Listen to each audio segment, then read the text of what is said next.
Disclaimer. This video is a fan-made narrative and explanation of a fictional story. It does not include or reuse any official audio, video, music, or other copyrighted material from any platform. All voiceovers, narrations, and scripts are completely original and independently created by the creator. नमस्कार दोस्तों, आपका स्वागत है कहानी tube की उस दुनिया में जहां हर कहानी अपने साथ लाती है एक नया रहस्य, नया रोमांच और ढेर सारी भावनाएं। अगर आप हमारे चैनल पर पहली बार आए हैं तो अभी सब्सक्राइब कर लीजिए और नोटिफिकेशन बेल को जरूर दबाइए ताकि हमारी अगली रोमांचक कहानी सबसे पहले आप तक पहुंचे। यहाँ आपको मिलेंगी थ्रिलर से भरपूर कहानियाँ, अद्भुत साई-फाई फैंटेसी की झलक और दिल को छू जाने वाली लव स्टोरीज जो हर बार आपको सोचने पर मजबूर कर देंगी। तो चलिए अब वक्त है आज की कहानी में खो जाने का। लोहे के पंखों वाले बाज की गति कितनी तेज होती है। पलक झपकते ही वह उड़कर नीचे गिर जाता है।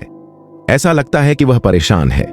तेज गर्जना के बीच उसके तीखे पंजे सीधे विवान के शरीर को चीर देते हैं। सब खत्म। सभी ने अपनी आंखें बंद कर ली। वे जानते थे कि वह युवक मर जाएगा। वाह! आकाश में प्रचंड हवा गरज रही थी, मानो 10 तेज हवाएं चल रही हों। लोहे के पंख वाले बाज के 2 पंजे बेहद विशाल हैं, मानो कोई बड़ा जाल हो। वे विवान को मजबूती से रोकते हैं और उसे तेजी से जकड़ लेते हैं। रिद्धिमा और अन्य लोग साल भर इस क्षेत्र में जोखिम उठाते रहे हैं। स्वाभाविक रूप से वे जानते हैं कि लोहे के पंख वाला बाज भयानक है। भले ही आकाश लेवल के बाद के दिनों में शिखर पर रहने वाला योद्धा उससे बच न सके। उसके सामने वाला युवक केवल 16 साल का है। यह तो बताने की जरूरत नहीं कि वह एक पंजे से ही गिर जाएगा। ऐसे समय में जब सभी को लग रहा था कि विवान निश्चित रूप से मर जाएगा, अचानक दूसरी तरफ वाले युवक ने अचानक एक अजीब हरकत की। पलक झपकते ही वह लोहे के पंख वाले बाज के हमले से बचने में सक्षम हो गया। क्या तुम इससे कैसे बच सकते हो? भीड़ चीखी और मुंह खोले खड़ी रही। इतना भयंकर हमला और लोहे के पंखों वाले बाज जैसी भयानक सांस के दबाव में मुझे डर है कि उनके लिए हिलना भी मुश्किल होगा और दूसरी तरफ से भागना इतना आसान। एक बार भी नहीं लगा। नीचे की चट्टान फट गई, मानो भूकंप आ गया हो। लोहे के पंखों वाला बाज भी गुस्से में है। इतनी छोटी सी बात की उम्मीद नहीं थी। अपने ही हमलों से बच निकलने में सक्षम होना चाहिए। एक गुस्से से भरी चीख, पंख फैलाए, एक तेज ब्लेड की तरह विवान की ओर झपटा। धमाका! जैसे ही 2 मीटर से ज्यादा पंख शून्य को चीरते हुए निकले, हवा अचानक पानी की तरह एक लंबी लहर में फट गई। सूरज की रोशनी में काले लोहे के पंख एक तेज धार जैसी चमक छोड़ रहे थे, भयंकर सांसों से भरे हुए। यह खत्म हो गया। खैर, भले ही आप इसे एक बार टाल सकें, लोहे के पंखों वाले बाज और विभिन्न सामान्य रक्त जानवरों में अद्भुत शक्ति होती है, इसलिए वे अभी भी मरने वाले नहीं हैं। तिवारी परिवार की चिकित्सा टीम दया दिखाते हुए एक के बाद एक अपने सिर हिलाए बिना नहीं रह सकी। दुर्भाग्य से इससे पहले कि वे उनके आह भरने का इंतजार कर पाते, वे विपरीत दिशा में विवान को अचानक मुस्कुराते हुए देखते हैं। धमाक! एक एक करके वे सभी नीचे गिर गए और उनकी आंखें जमीन पर गिर गईं। ये आदमी दिमाग बेवकूफ नहीं है। इस समय जल्दी से भागना नहीं जानता। वास्तव में अभी भी मुस्कुरा रहा है। मैं तुम्हारी बहन पर हंस रहा हूं। तुम सोचती हो कि तुम एक खूबसूरत महिला हो। ऐसी मुस्कुराहट के साथ लोहे के पंख वाला बाज तुम्हारे मुस्कुराते हुए दिल से तरंगित होगा और तुम्हें मार नहीं देगा। तुम किसी चीज के बीच में हो। देखते ही देखते विवान लोहे के पंख वाले बाज के पंख के नीचे मर जाएगा। समय विवान के पक्ष में अचानक अनगिनत सफेद रोशनी चमक उठी। ये सफेद रोशनी लताओं की जड़ की तरह लोहे के पंखों वाला बाज चौंक गया और जल्दी से आसमान में उड़ना चाहता था, लेकिन बहुत देर हो चुकी थी। अनगिनत सफेद रोशनियां एक दूसरे को चीरती हुई दिखाई दे रही थीं। पल भर में लोहे के पंखों वाला बाज अपनी जगह पर मजबूती से बंध गया। धमाका! लोहे के पंखों वाला बाज जो पहले अकड़ रहा था, एक सिरे से जमीन पर गिर पड़ा और शिवदत्त की तरह बंध गया। यह क्या है? क्या हुआ? लोहे के पंखों वाले बाज को कैसे बांधा गया है? सभी अवाक रह गए। वे इतने डरे हुए थे कि मुश्किल से अपना मुंह बंद कर पा रहे थे। युवक गिरने ही वाला था कि लोहे के पंखों वाले बाज ने उसे मार डाला। अचानक लड़का ठीक हो गया। उसकी जगह लोहे के पंखों वाला बाज बांध दिया गया और सबकी आंखें चौंधिया गईं। यह तो रचना है। अचानक रिद्धिमा की आंखें जम गईं और उन्होंने गहरी आवाज में कहा, व्यूह रचना। हम सब स्तब्ध रह गए और तुरंत होश में आ गए। दरअसल सफेद रोशनी में असली शक्ति का एक प्रबल उतार चढ़ाव होता है, कोई व्यूह रचना नहीं। या क्या? हालांकि यह स्पष्ट था कि वहां कुछ भी नहीं था। युवक ने 10 से ज्यादा सफेद पत्थर फेंके और एक ऐसी कतार बनाई जिसे लोहे के पंखों वाला चील भी बांध सकता था। यह कितना भयानक है, तुम्हें पता है? लोहे के पंखों वाला चील एक तीसरे लेवल का रक्त पशु है। अगर तुम उसे बांध सकते हो तो कम से कम वह तीसरे लेवल से ऊपर की कतार तो होनी ही चाहिए। मैं ठंडी सांस लिए बिना नहीं रह सका। इस युवक का मूल क्या है? इसके विपरीत विवान स्वाभाविक रूप से इन लोगों के सदमे को नहीं जानता, और अगर जानता भी है तो भी ध्यान नहीं देगा। लोहे के पंखों वाले चील को आखिरकार काबू कर लिया गया। कपड़े पहनने के बाद विवान अपने सामने लोहे के पंखों वाले चील को देखता है। पक्षियों और रक्त पशुओं की सबसे बड़ी समस्या यह है कि वे उड़ सकते हैं। एक बार जब वे प्रतिद्वंद्वी नहीं होते तो वे आसानी से बच निकलते हैं। यही कारण है कि कई योद्धा पक्षियों और रक्त पशुओं को उकसाने की हिम्मत नहीं करते। लोहे के पंखों वाले चील को पकड़ने के लिए विवान ने विशेष रूप से एक फंसा हुआ पशु कतार तैयार की। इस व्यूह का प्रयोग विशेष रूप से पशु प्रशिक्षकों द्वारा खूनी दानव पशुओं को नियंत्रित करने के लिए किया जाता था, और इसका प्रभाव अद्भुत था। साथ ही लौह पंख वाले बाज को आकर्षित करने के लिए विवान ने अमर दूर्वा पौधा को भी प्रज्वलित किया। अमर दूर्वा पौधा में एक विशेष प्रकार की ऊर्जा होती है जो लौह पंख वाले बाजों के पंखों को विकसित और अधिक कठोर तथा धातुमय बनाने में मदद कर सकती है। इसलिए अमर दूर्वा पौधा लौह पंख वाले बाजों के निवास के आसपास पाया जा सकता है। इसके अलावा अमर दूर्वा पौधा की गंध लौह पंख वाले बाजों की भी पसंदीदा गंध है। एक बार जलने के बाद यह तेजी से दर्जनों मील दूर तक फैल सकती है, जिससे शिकार पर निकले लौह पंख वाले बाज वापस आकर्षित हो जाते हैं। अरे बुरा नहीं, बुरा नहीं। अपने सामने लोहे के पंखों वाले बाज को देखकर विवान संतुष्टि से सिर हिलाए बिना नहीं रह सका। मैंने देखा कि यह लोहे के पंखों वाला बाज पूरे शरीर की मांसपेशियों की क्यू गांठ और लोहे के पंखों के बालों की चमक से भरा हुआ शायद अभी युवावस्था में प्रवेश कर रहा होगा।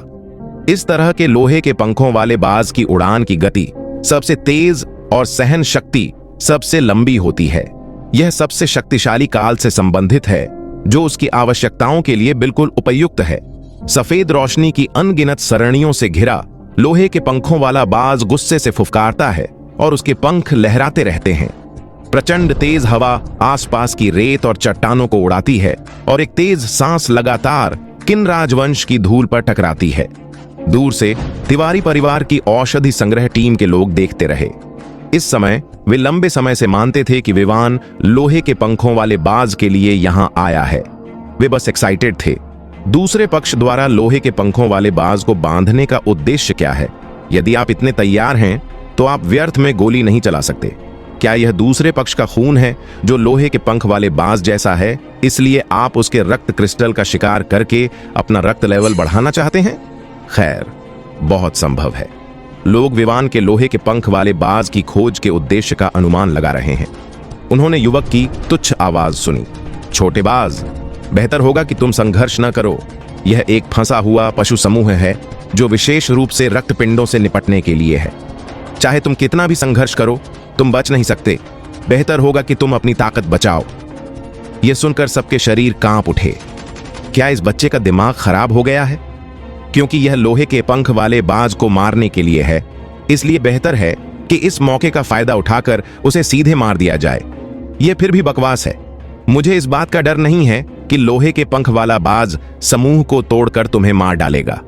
निश्चित रूप से लड़के की बातें सुनकर लोहे के पंख वाले बाज ने और भी जोर से संघर्ष किया। इतनी दूर खड़े होने पर भी उन सभी को लगा कि उनकी सांसें सुचारू रूप से नहीं चल रही हैं। एक्साइटेड मत हो। दरअसल मैं तुम्हें मारने नहीं आया हूं, बल्कि एक जगह जाना है, बहुत दूर जाना है। मैं बस चाहता हूं कि तुम मुझे वहां तक पहुंचा दो। विवान अधीर नहीं हुआ, बल्कि फिर बोला, क्या? रिद्धिमा और बाकी लोग लगभग बेहोश हो गए। इतनी देर की मेहनत के बाद मैं तुम्हें चुनौती देता हूं कि तुम इस लोहे के पंख वाले बाज को वश में करो। बस तुम्हारे वश में करने के तरीके बहुत अजीब हैं। कई लोग एक दूसरे को देखते हैं, एक एक करके बेवकूफ लगते हैं। हालांकि वे पशु प्रशिक्षक नहीं हैं, फिर भी वे मेघनगर के बड़े परिवार से हैं। उन्होंने पशु प्रशिक्षण के तरीकों के बारे में सुना है। आमतौर पर रक्त पशु को वश में करने के 2 तरीके होते हैं। पहला है शावकों का पालन पोषण करना। रक्त पशु के शावकों को पकड़ने के बाद उन्हें पालतू बनाया जाता है। इस तरह का रक्त पशु प्रशिक्षक के साथ मिलकर धीरे धीरे प्रशिक्षक पर निर्भर हो जाता है और अंततः पालतू बन जाता है। दूसरा है रक्त पशु की कुछ भावनाओं का उपयोग करना, जैसे प्रलोभन, दमन, कृतज्ञता आदि। हालांकि इस विधि का आधार रक्त पशु को पकड़ना है। केवल पकड़कर ही हम विभिन्न तरीके अपना सकते हैं। आखिरकार 6 वासनाएं भी होती हैं। एक बार जब वह आपसे डरता है या आपका आभारी होता है या आपसे कुछ पाना चाहता है तो वह स्वाभाविक रूप से आपके लिए जीवन जैसा हो जाएगा। हालांकि इस विधि में भी बहुत समय लगता है और विभिन्न रक्त पशुओं के लिए अलग अलग विधियां होती हैं। लेकिन यह पहली बार था जब उन्होंने विवान को रक्त पशु से सीधे बात करते सुना। भाई, क्या आपको लगता है कि रक्त पशु मनुष्य है? इसे शांत रहने दो, यह उत्तेजित नहीं होगा। इसे तुम्हें ले जाने दो, यह तुम्हें ले जाएगा। क्या यह मजेदार नहीं है? लेकिन सभी को आश्चर्य हुआ। विवान के शब्द गिर गए और लोहे के पंख वाले बाज को वास्तव में समझ में आया और वह थोड़ा शांत हो गया। वैसे चिंता मत करो, मैं तुम्हें नुकसान नहीं पहुंचाऊंगा। जब तक तुम मुझे वहां ले जाओगे तुम्हें फायदा होगा। विवान फिर बोला, धमाका, यह मदद नहीं कर सकता। लोगों का एक समूह जमीन पर गिर पड़ा। तुम्हारे बिना नहीं। यह जानवरों को प्रशिक्षित करने जैसा नहीं है, बल्कि एक अजीब मकई की तरह है। बच्चों को धोखा दे रहा है। क्या यह उपयोगी है? श्रीमान, आप लोहे के पंख वाले बाज को बिल्कुल भी वश में नहीं कर सकते। इससे कोई मदद नहीं मिल सकती। लड़की अवाक होकर झाड़ी के पीछे से बाहर आई। बस उसके बोलने का इंतजार मत करो। देखो, लोहे के पंख वाले बाज ने एक लंबी चीख जारी की और विवान अचानक हंसा। तुम ऐसी हो, मैं तुम्हें वादा करता हूं कि मैं तुम्हें ले जाऊंगा। फिर उसने अपना हाथ उठाया और सरसराहट की आवाज। आसपास के क्षेत्र में फेंके गए 10 से ज्यादा असली पत्थर घोंसले में रहने वाले अब्बाबील जैसे थे और हाथों में आ गिरे। व्यूह रचना पर नियंत्रण खोते ही सफेद रोशनी पल भर में गायब हो गई और लोहे के पंखों वाला चील पूरी तरह से बेड़ियों से आजाद हो गया। खतरा है मिस। एक धीमी चीख के साथ रिद्धिमा का चेहरा पूरी तरह बदल गया और उसने जल्दी से लड़की को पीछे खींच लिया। फिर उसने विवान को डर से देखा और लगभग बेहोश हो गया। क्या यह बच्चा बेवकूफ है? यह लोहे के पंखों वाला चील है, जो सनसेट पर्वतों के सबसे क्रूर पक्षियों और खूनी दानव जानवरों में से एक है। अगर आप इसे कुछ शब्द भी कहेंगे तो आप इसे हटा देंगे। अगर यह 3 साल का बच्चा है तो आप इसे अपनी मर्जी से धोखा दे सकते हैं। पहले लोहे के पंखों वाला चील इतनी आसानी से बंध जाता था कि उसे लगता था कि वह एक महान व्यक्ति है। अब यह एक बेवकूफ जैसा दिखता है। यह बुद्धि लब्धि खत्म हो जाती है, बिल्कुल मिनट मिनट मारा जाता है। मिस, लोहे के पंखों वाले चील ने लड़के को मारने के बाद वह हमें जरूर ढूंढ लेगा। फिर आप जितनी जल्दी हो सके सनसेट पर्वतों से भाग जाएंगी। मैं लोहे के पंखों वाले चील को रोकने और आपको समय देने की पूरी कोशिश करूंगा। उसका चेहरा तनावग्रस्त था और हू गुआन के होंठ कांप रहे थे। एक बार जब लोहे के पंखों वाला चील क्रोधित हो जाता है तो वह सचमुच अथाह होता है और एक दूसरे को रोक सकता है। दूसरे पहरेदार भी पीले पड़ गए और उनके पैर नरम पड़ गए। जैसे ही उसने अपनी बात पूरी की, उसने तिवारी परिवार की महिला को देखा। उसकी आंखें अचानक चौड़ी हो गईं और उसने भूतिया अंदाज में सामने की ओर देखा और उसकी आंखों में एक भयानक रोशनी दिखाई दी। मिस, क्या आप मुझे सुन रही हैं मिस सुहानी? यह भाव देखकर मिस्टर कमलेश एक्साइटेड हुए बिना नहीं रह सके और मुड़े। अचानक उनकी नजर जमीन से हट गई। व्यूह रचना हटने के बाद लोहे के पंख वाले चील ने युवक पर हमला नहीं किया। इसके बजाय वह विवान के पास आया। उसका सिर थोड़ा झुका हुआ था, उसका शरीर नीचे झुका हुआ था और वह जमीन पर ऐसे लेटा हुआ था जैसे घुटनों के बल बैठा हो। उसकी आंखों में उम्मीद की एक झलक दिखाई दे रही थी। यह झुककर हार मान लेना है? क्या यह लोहे के पंखों वाला बाज सचमुच उसके अधीन है? हालांकि वह प्रशिक्षक नहीं है। रिद्धिमा ने अन्य प्रशिक्षकों को जानवरों को प्रशिक्षित करते देखा है। सामान्यतः रक्त पंख वाला जानवर घुटनों के बल झुक जाता है, जिसका अर्थ है कि वह दूसरे पक्ष के प्रति पूरी तरह से आज्ञाकारी है और दूसरे पक्ष का पालतू बनना चाहता है। मुझे बस सीने में दर्द हो रहा है और लगभग खून की उल्टी हो रही है। इसमें क्या खास बात है? अभी अभी उस युवक ने कुछ नहीं किया तो उसने लापरवाही से कहा कि लोहे के पंखों वाला बाज सचमुच आज्ञाकारी है और यह स्वाभाविक है। बड़े भाई, आप लोहे के पंखों वाले बाज हैं। क्या यह हमेशा क्रूर नहीं होता? आप इतनी जल्दी कैसे आत्मसमर्पण कर सकते हैं? एक पग भी? रिद्धिमा को बस चक्कर आ रहा था और उसका दिमाग पर्याप्त नहीं था। वास्तव में वे नहीं जानते थे कि विवान जब लोहे के पंखों वाले बाज से बात कर रहा था तब वह जानवरों को वश में करने के लिए एक बहुत ही चतुर तरीका अपनाता था। इसे दैवीय शब्द जानवर को नियंत्रित करता है कहते हैं। यह पशु प्रशिक्षण का एक अत्यंत भयानक गुप्त कौशल है जो बाजार में उपलब्ध सामान्य पशु प्रशिक्षण तकनीकें मौखिक सूचना केवल एक प्रभाव व्यक्त करने के लिए होती है ताकि रक्त जानवर स्वर और अभिव्यक्ति से उसके रवैये को समझ सके। वास्तविक टकराव वास्तव में दोनों पक्षों की आत्माओं के बीच है। हर बार जब वह बात करता है तो विवान लोहे के पंख वाले बाज को नियंत्रित करने के लिए अपनी शक्तिशाली मानसिक शक्ति जारी करेगा। इस तरह का नियंत्रण अगोचर रूप से बेहद चतुर है। शुरुआत में विवान की मानसिक शक्ति रक्त पंजे वाले हरे बाज के साथ संवाद करने और सार्थक पर हमला करने के लिए पर्याप्त मजबूत नहीं थी। अब उसकी आध्यात्मिक शक्ति में कई बार सुधार हुआ है। उसकी आत्मिक शक्ति आत्माओं को इकट्ठा करने और एक आकृति बनाने के बिंदु तक पहुंच गई है।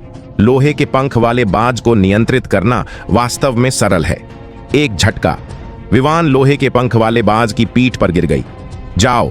लोहे के पंख वाले बाज के मन में कोई अदृश्य आध्यात्मिक शक्ति प्रवेश नहीं कर रही थी।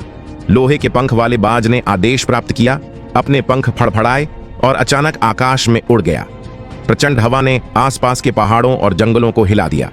पलक झपकते ही वह सोयाबीन के आकार का हो गया और आकाश में गायब हो गया। यह कुछ ही दूरी पर रिद्धिमा और अन्य सभी स्तब्ध थे और उनकी ठुड्डी झुक गई। अविश्वसनीय। मिस, ये सच है? लोहे के पंख वाले बाज को वश में करने के बाद लड़का उड़ गया। मैं सपना नहीं देख रहा हूं। मुझे मारो और देखो कि क्या मैं सपना देख रहा हूं। यह आश्चर्यजनक है।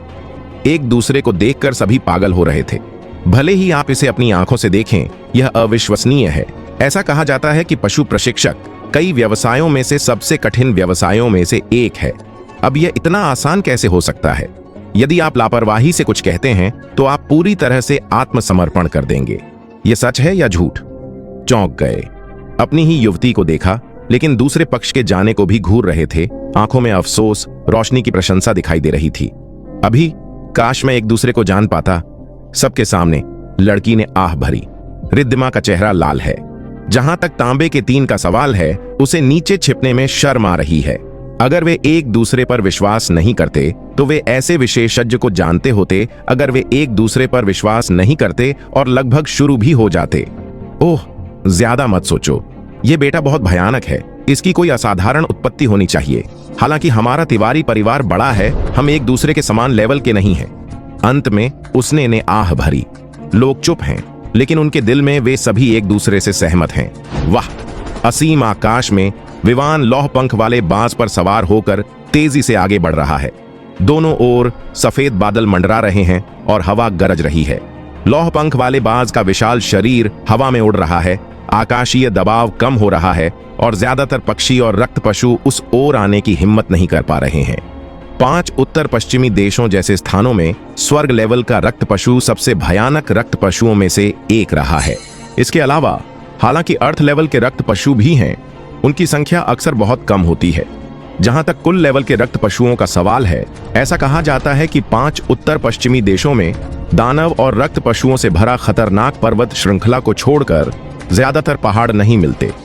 नीचे फैले अंतहीन मैदानों को देखते हुए विवान लौह पंख वाले बाज की पीठ पर बैठा है, चारों ओर देख रहा है और स्वर्ग और पृथ्वी के बीच की असली ऊर्जा को आत्मसात कर रहा है। लौह पंख वाले बाज की उड़ान की ऊंचाई हजारों मीटर है। यह पक्षियों और रक्त पशुओं की उड़ान की गति से संबंधित है। यही कारण है कि विवान ने इसे चुना। अगर दूसरे दिन वे जहाज पर खून के जानवरों को ले जाते हैं तो हालांकि निवारक शक्ति अभी भी मौजूद है, फिर भी उन्हें कई अन्य पक्षियों और खून के जानवरों द्वारा परेशान किया जाएगा। अगर उन्हें ज्यादा बार मौका मिला तो वे अनिवार्य रूप से खतरे का सामना करेंगे। अगली बड़ी नदी गहरी नील नदी है। गहरी नील नदी पार करने के बाद यह रहस्यमयी पर्वत श्रृंखला होगी।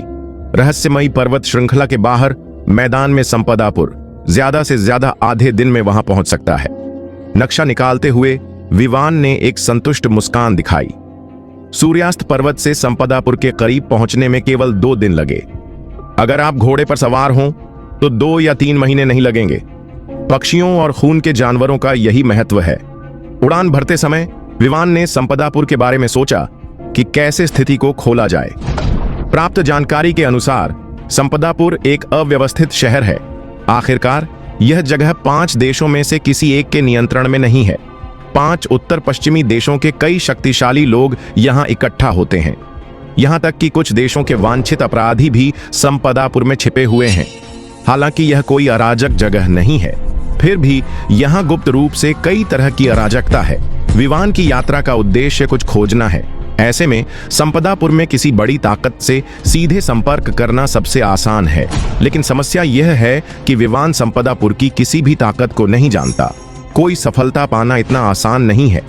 जब मैंने पहली बार संपदापुर में प्रवेश किया था तो मैं कोई रास्ता ढूंढने की कोशिश कर रहा था।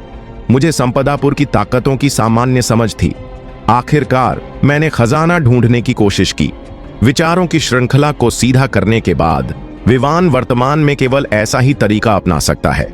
ऐसा सोचते हुए लोहे के पंखों वाला गरुड़ पहले ही गहरी नील नदी पार कर रहस्यमयी पर्वत श्रृंखला के आकाश में पहुंच चुका था। पूरी पर्वत श्रृंखला हजारों किलोमीटर तक फैली हुई है। ऊपर की चट्टानें किसी भारी धातु के पदार्थ से युक्त प्रतीत होती हैं। ऊपर से देखने पर पूरी पर्वत श्रृंखला काली दिखाई देती है, जिससे भारीपन का आभास होता है। शायद यही रहस्यमयी पर्वत का नाम है। पहाड़ उठते गिरते हैं, मानो विशाल भूमि में जड़े हुए एक विशाल पत्थर की तरह। आधे दिन बाद विवान रहस्यमयी पर्वत के दूसरी ओर पहुंच गया। रहस्यमयी पर्वत से कुछ ही दूरी पर मैदान में एक साधारण शहर बसा था। यह संपदापुर है। कहा जाता है कि संपदापुर का इतिहास सैकड़ों साल पुराना है, यहां तक कि उत्तर पश्चिम के कई राज्यों से भी पुराना। दूर से देखने पर इसकी प्राचीनता का आभास होता है। पैमाने की दृष्टि से संपदापुर 5 उत्तर पश्चिम देशों के मध्य में स्थित सबसे बड़ा व्यापारिक केंद्र है।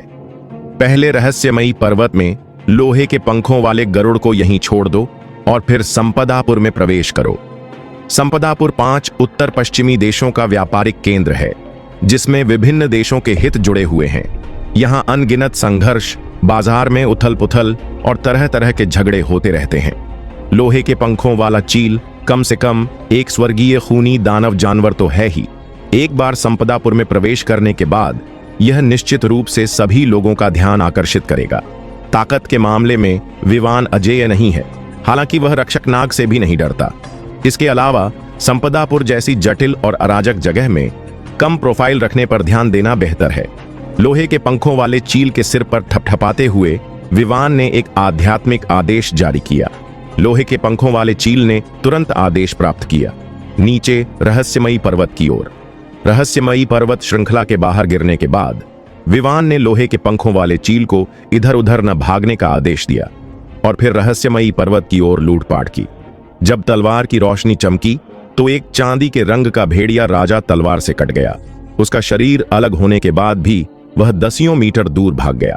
तभी वह जोर से गिरा और खून से लथपथ होकर उड़ गया। आसपास के दूसरे चीखते हुए भेड़ियों ने भेड़िया राजा का मृत शरीर देखा, एक लंबी चीख निकाली, चेहरे पर घबराहट दिखाई, भाग गए और तितर बितर हो गए। रहस्यमयी पर्वत सरल नहीं है। ऐसे परिधीय क्षेत्र में अभी भी गर्जन चंद्रमा का भेड़िया राजा है, जो क्षेत्रीय शक्ति लेवल के बाद के चरण में चरम रक्त जानवर है। रहस्यमय जंग लगी तलवार म्यान में प्रवेश करती है। विवान अपना सिर हिलाता है और आगे बढ़ता रहता है। एक पहाड़ी जंगल, यह हरे काई से ढका हुआ था। हर जगह गहरे भूरे रंग का बलगम, बहुत ठंडा और आर्द्र। पास ही एक खुला स्थान था।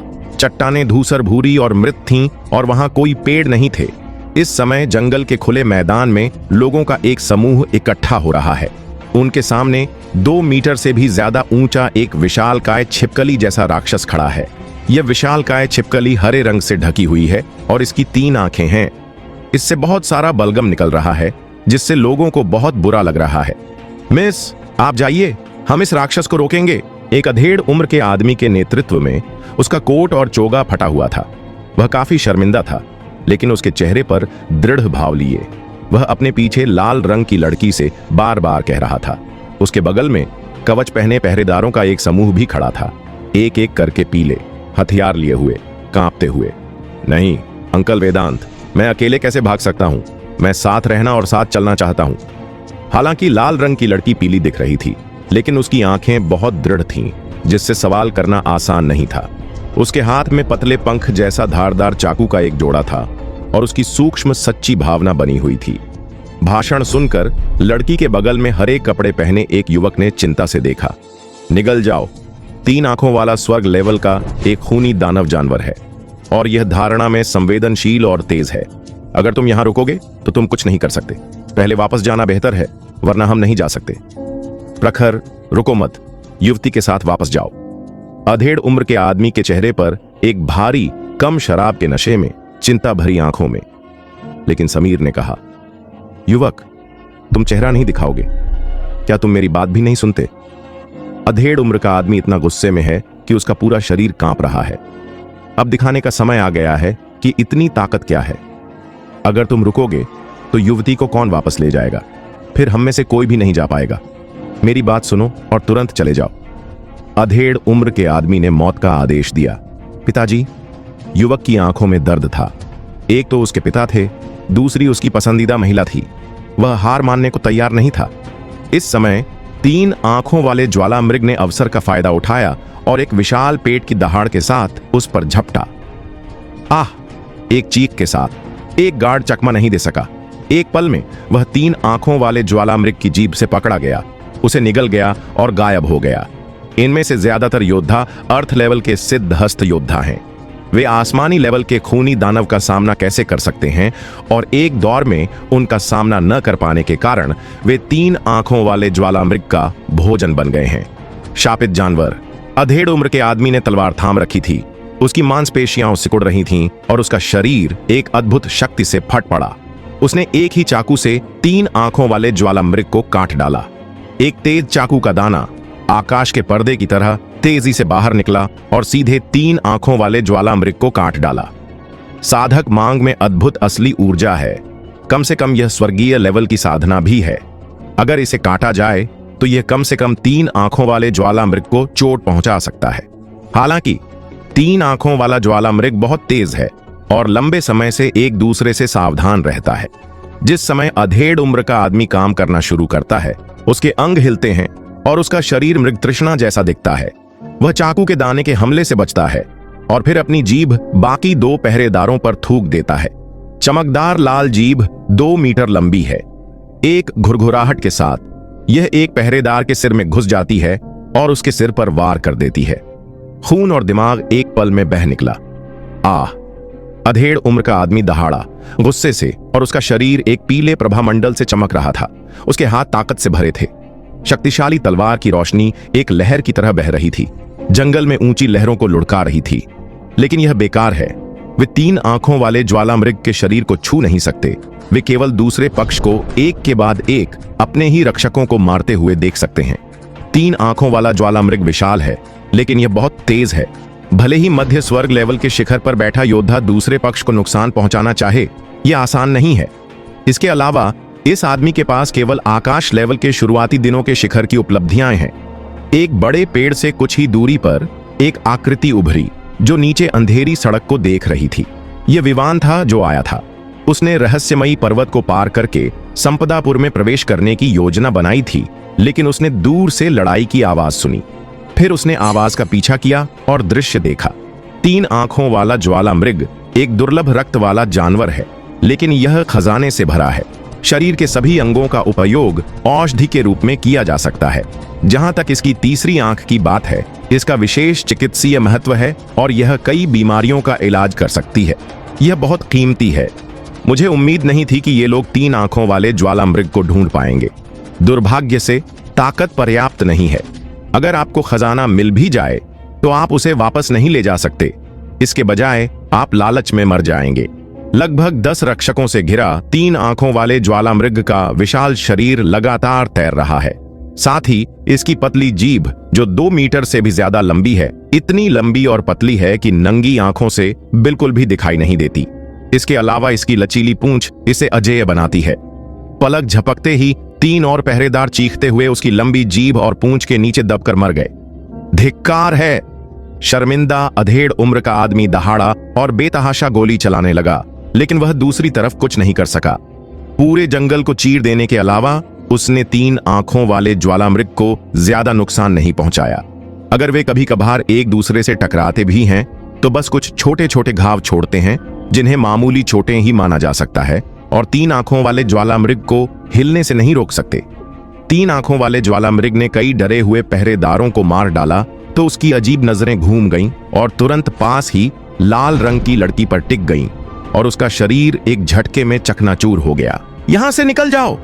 यह देखकर हरे रंग के कपड़े पहने युवक ने अपना चेहरा बदला और तलवार लिए लाल रंग की लड़की के सामने रुक गया। इस आदमी की साधना अच्छी है। अपने 20वें दशक में क्षेत्रीय शक्ति लेवल के बाद के काल में उसकी साधना सबसे ऊंची है।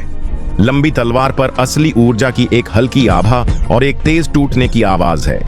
लेकिन वह चाहे कितना भी तेज क्यों ना हो, वह 3 आंखों वाले जानवर की गति तक नहीं पहुंच सका। वह इतना चकाचौंध था कि उसे पता ही नहीं चला कि कब 3 आंखों वाला ज्वालामृग उसके पास आ गया। जब उसका शरीर टकराया तो पूरा व्यक्ति टूटे हुए पैकेट की तरह उछल पड़ा और खून थूकने के लिए अपना मुंह खोल दिया। सांप की जीभ की तरह 3 आंखों वाले प्राणी की अजीबोगरीब 3 आंखें लाल लड़की को घूरती हैं और हवा में उस पर झपट पड़ती है। मिस! घटनास्थल पर मौजूद सभी लोग चिल्लाए और सब कुछ की परवाह किए बिना आगे बढ़ गए। खासकर अधेड़ उम्र का आदमी, जिसे अंकल वेदांत के नाम से जाना जाता था, लड़की को देखकर खतरे में पड़ने ही वाला था। वह अचानक घबरा गया और पागल हो गया। लेकिन जैसे ही वह पास आया, 3 आंखों वाले ज्वालामृग को इसकी उम्मीद थी। विशाल पूंछ एक प्रेत की तरह उसकी छाती पर लहराई। शरीर की सुरक्षा का असली ऊर्जा पल भर में चकनाचूर हो गया और अधेड़ व्यक्ति का वक्ष कवच ढंसकर हवा में उड़ गया। अधेड़ व्यक्ति की बाधा के बिना बाकी पहरेदार 3 आंखों वाले ज्वालामृग के शरीर में प्रवेश नहीं कर सकते थे। वे केवल 3 आंखों वाले ज्वालामृग की जीभ को लाल रंग की महिला के हाथों में सिकाड़ा पंख वाले चाकू को हिलाते हुए देख सकते थे और फिर पूरे व्यक्ति को लपेटकर उसके खुले मुंह में खींच सकते थे। नहीं, निगल! वे सभी क्रोध से दहाड़ उठे। वे भयंकर और दर्दनाक थे, लेकिन वे कुछ नहीं कर सकते थे। अगर युवती को कुछ हो गया, भले ही वे जीवित हों, तो वे मालिक को कैसे समझाएंगे? भागो! मरने से पहले! लाल रंग की लड़की उदास स्वर में चिल्लाई। ये गिरने ही वाला है। अचानक एक तलवार चमकी और 3 आंखों वाले ज्वालामृग की जीभ हवा में कट गई। लड़की जमीन पर गिर पड़ी। 7 चक्कर खाकर 8 गिर पड़े। वह मौत से बच गई। पता नहीं क्या हुआ, जल्दी से पीछे हट गई। क्या आप ठीक हैं, मिस? अधेड़ उम्र का आदमी, युवक और कई पहरेदार सभी एक एक करके दौड़े। यहां तक कि उसके मुंह के कोने पर लगा खून भी पहुंचने का समय नहीं मिला। मैं ठीक हूं। लाल रंग की लड़की डर गई। मरने से पहले उसका धैर्य बस इतना था कि उसे पता था कि उसे मरना है। मौत से बच निकलने के बाद भी वह डरी हुई थी और उसके पैर कमजोर थे। अभी किसने किया? सबने ऊपर देखा और तलवार की दिशा में देखा। यह देखकर मैं चौंके बिना नहीं रह सका। वह केवल 16-17 साल का था। वह हरा दिख रहा था। उसके हाथ में जंग लगी तलवार थी। वह बहुत विनम्र था, लेकिन कोई भी अपने प्रतिद्वंद्वी को कम आंकने की हिम्मत नहीं करता।